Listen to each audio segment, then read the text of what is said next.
하나님을 믿는 우리들은 그리스도인이라는 정체성을 갖는 것이 너무나 중요합니다. 그리스도인이라는 정체성은 결국 무엇을 이야기하겠습니까? 하나님의 은혜로 살아가는 사람들을 이야기하는 것입니다. 그런데 나 혼자만 하나님의 은혜로 살아가는 것이 아니라 나로 인해 내 주변에 있는 사람들 또한 하나님의 은혜로 살아가게끔 내가 도와주고 인도해주는 역할이 바로 그리스도인이라는 것이죠. 우리가 지난주 수요 말씀 기도의 시간에도 우리가 담임 목사님을 통해서 이 세상 속의 그리스도인이라는 제목으로 함께 말씀을 들었죠. 빛의 자녀로서 우리들은 자신이 비침을 드러내는 동시에 그 빛을 다른 사람에게까지 비추어야 한다. 그래서 어둠을 몰아내는 역할이 바로 빛의 자녀로서의 역할이다라고 말씀을 함께 들었습니다. 그렇습니다. 우리는 하나님의 빛으로서의 삶을 살아야 합니다. 그래서 그 빛으로 이 어두운 세상 가운데에 하나님의 빛을 당당히 밝히는 것, 그것이 바로 그리스도인이라는 것이죠. 우리가 어제도 맥주 감사 주일로 절기를 함께 지켰지만 결국 우리가 큰 틀에서 이러한 절기들을 지키는 가장 궁극적인 이유가 무엇이겠습니까? 우리를 모든 죄악에서 우리를 건져주시고 구원하여 주신 하나님의 은혜를 날마다 기억하고 감사하며 우리가 하나님의 자녀답게 그리스도인답게 살아가기 위해서입니다. 그런 측면에서 볼 때 오늘 본문의 4장 1절부터 11절까지의 내용은 결국 상속을 받은 자녀의 비유를 통해서 하나님이 우리를 자녀 삼아 주셨기 때문에 우리가 하나님을 그때부터 아빠, 아버지라고 부를 수 있게 된 것이고, 그러므로 말미암아 우리가 하나님을 잘 몰랐을 때에 그 하나님이 아닌 것들에 종노릇했던 때로 다시는 돌아가서는 안 됨을 우리가 기억해야 된다라고 오늘 본문을 통해 이야기를 하고 있는 거예요. 자, 먼저 1절과 2절을 보시면 내가 또 말하노니 유업을 이을 자가 모든 것의 주인이나 어렸을 동안에는 종과 다름이 없어서 그 아버지가 정한 때까지 후견인과 청지기 아래에 있나니. 당시 로마는 어린 상속자가 유업을 받을 권리가 있어도 성인이 되기 전까지는 그 후견인의 통제에 따라야만 했습니다. 그 말은 무엇이냐? 성인이 돼서 아버지가 정한 때까지 그 통제에서 벗어나 유업을 물려받을 수 있었던 제도가 바로 로마의 제도였습니다. 그런 제도를 통해 바울은 상속을 받을 이 어린 아이를 예로 들어서 말 그대로 성인이 되기 전까지는 본문 1절에 종과 다름이 없는 거예요. 물론 이제 그만큼 법적인 노예나 종은 아니지만 그만큼의 자유가 없었던 거예요. 우리나라도 마찬가지잖아요. 성인이 돼서야 그 아이에게 부여가 될 수 있는 권리들이 있는 거잖아요. 그러니까 유업을 받을 자격이 있는 아이들이 할 수 있는 것은 무엇입니까? 본문 2절에 나와 있듯이 그 아버지가 정한 때를 기다리는 것, 그게 할 수 있는 그들의 최선이었다라는 것이죠.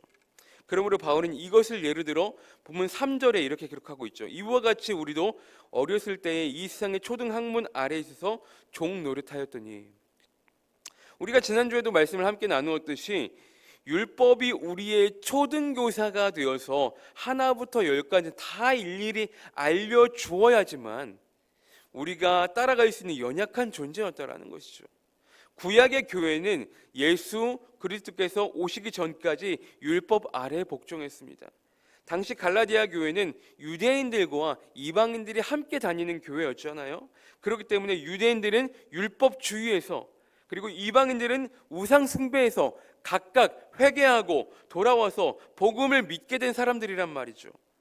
본문 후반에도 나오겠지만 바울은 그들이 다시금 예전에 그러한 초등학문 같은 어리석은 때로 돌아갈까 염려가 되었다는 것입니다. 자, 본문 4절과 5절을 보시면 때가 참에 하나님이 그 아들을 보내사 여자에게서 나게 하시고 율법 아래에 나게 하신 것은 율법 아래에 있는 자들을 속량하시고 우리로 아들의 명분을 얻게 하려 하심이라. 4절 가장 처음에 때가 참에 그랬죠. 때가 참에. 이것은 어떤 때이죠? 바로 예수 그리스도께서 오시는 때를 이야기하는 거예요. 예수님이 오시면서 율법의 기능이 완전히 사라진 것이죠. 율법대로라면 진작에 정죄받아야 하나 예수님께서 율법 아래에 있는 우리를 구원하여 주시기 위해서 대신 율법의 짐을 짊어주시고 우리를 대속해 주셨다는 것이죠. 이때부터 우리는 율법 아래에 있는 사람들이 아니라 하나님의 은혜 아래에 있는 사람들이 되는 거예요. 그래서 우리는 하나님을 그때부터 어떻게 부를 수 있다고요? 아빠, 아버지라고 부를 수 있게 되는 것입니다. 자, 6절에 보시면 너희가 아들임으로 하나님이 그 아들의 영을 우리 마음 가운데 보내사 아빠, 아버지라고 부르게 하셨느니라. 우리가 이때부터 아바, 아버지라고 부를 수 있게 되는 거예요. 왜죠? 이제 하나님의 완전한 자녀가 되었기 때문입니다. 하나님의 자녀가 되었다라는 말은 자녀가 가질 수 있는 모든 권리가 우리에게 부여가 됐다라는 것을 의미하기도 합니다. 5절 중반에 보시면 우리로 아들의 명분을 얻게 하려 하심이라 그랬죠. 왜 우리에게 아들의 명분을 얻게 하십니까? 모든 것들을 우리에게 주시기 위해서입니다.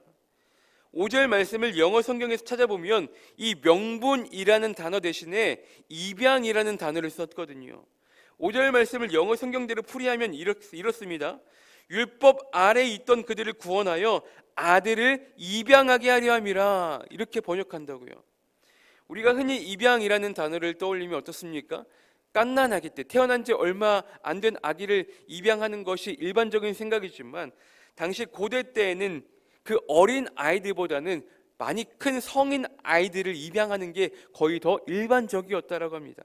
그래서 당시에 성인 자녀가 입양이 되면 친자녀가 갖는 모든 권리, 특권들이 똑같이 다 부여가 되었다라고 해요.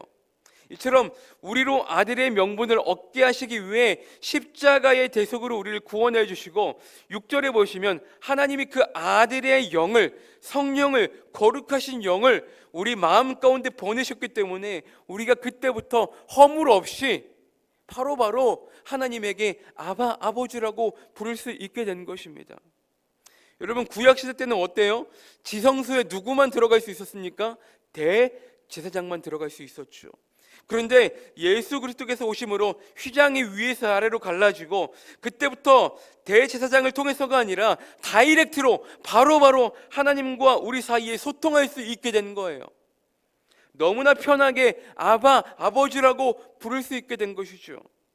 그야말로 은혜인 거예요. 여러분, 이게 은혜 아니겠습니까? 그러므로 7절에서 이제 확실히 못 박아 이야기를 하죠. 7절 보시면 그러므로 내가 이후로는 종이 아니요 아들이니 아들이면 하나님으로 말미암아 유업을 받을지 아니라. 너무나 감격적인 말씀 아닙니까? 너무나 감격적인 말씀이죠. 신분이 바뀐 거예요. 하루아침에 종에서 아들로 신분이 바뀐 거예요. 이제는 너희가 종이 아니야. 예전에 초등학문 같은 율법 아래에 살던 종이 아니라 이제는 주님의 핏값으로 산 하나님의 아들이야 라고 확실하게 우리에게 이야기해 주시는 거예요. 이 모든 것은 우리를 향한 하나님의 사랑, 하나뿐인 독생자 예수 그리스도를 이 땅 가운데 보내시면서까지 우리를 살리시기 위한, 우리를 데려오시기 위한, 우리를 자녀 삼으시기 위한 하나님의 큰 사랑, 큰 은혜가 있기에 가능한 일이었다라는 것이죠. 그러기에 우리는 그 하나님을 아바, 아버지라고 부를 수 있는 특권과 권리가 우리에게 주어진 것입니다. 이런 은혜를 입었기 때문에 더더욱 그리스도인답게, 하나님의 자녀답게 살아가는 우리의 모습이 너무나 중요한 거예요. 마지막으로 8절부터 11절까지의 내용은 그럼에도 예전처럼 율법주의로 돌아가려고 하는 이 갈라디아 성도들을 향해 하나님의 은혜를 입고도, 하나님의 은혜를 경험했음에도 불구하고 어떻게 다시금 예전으로 돌아가려고 하는가에 대해서 바울은 지금 걱정하며 안타까운 마음으로 그들에게 지금 이야기를 하고 있는 것입니다. 마지막 11절을 보시면 내가 너희를 위하여 수고한 것이 헛될까 두려워하노라 그랬죠. 사랑하는 성도 여러분, 주님은 우리를 핏값으로 사시고 우리를 구원하셔서 하나님의 자녀가 될 수 있는 권세를 우리 가운데 부여해 주셨습니다. 그런데 우리가 여전히 내 마음대로, 내 아집대로, 내 고집대로, 내가 하고 싶은 대로 그렇게 영적인 유익이 아니라 육적인 유익을 따르고 산다라고 한다면 그리스도께서 우리를 위해, 나를 위해 피 흘리심이 헛된 것이 되어버리고 만다라는 거예요.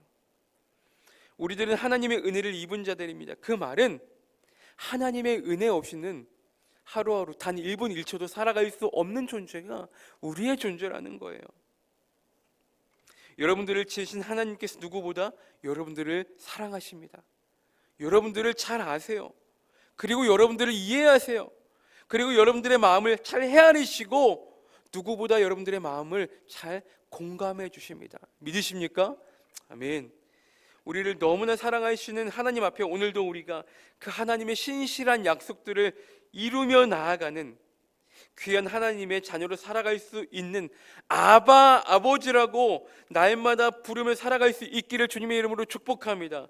그래서 하나님의 자녀의 특권을 누리시며 살아가시는 저와 여러분들의 삶이 되시기를 주님의 이름으로 간절히 축복합니다.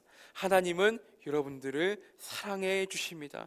어제도 오늘도 앞으로도 영원토록 우리와 함께 하실 것이고 우리와 영원토록 우리들을 사랑해 주실 것입니다. 그 하나님을 믿고 오늘도 그 하나님과 승리할 수 있는 귀하고 복된 하루의 삶이 되시기를 주님의 이름으로 간절히 축원합니다.